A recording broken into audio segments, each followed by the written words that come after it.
Health Talk, brought to you by Rapides Regional Medical Center.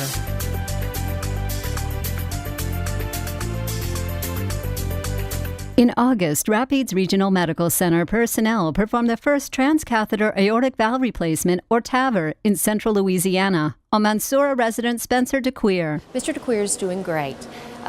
He had his 50th anniversary on a party on the 1st of this month. He is participating in outpatient therapy, and he is doing wonderful.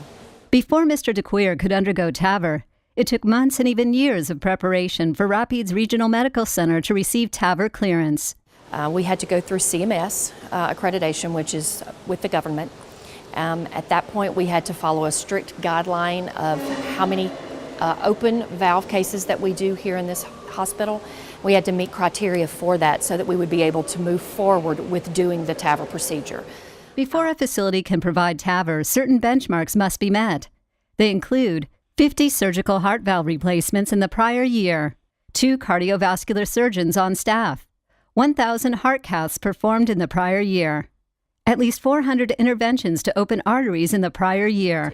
You have a cardiovascular surgeon involved, you have the cardiologist that is going to perform the procedure, anesthesia at this point is doing it, cardiac cath lab, a surgical team, multidisciplinary.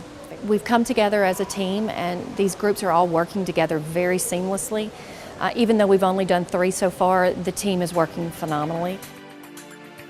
For more information on TAVR, call 769-5380.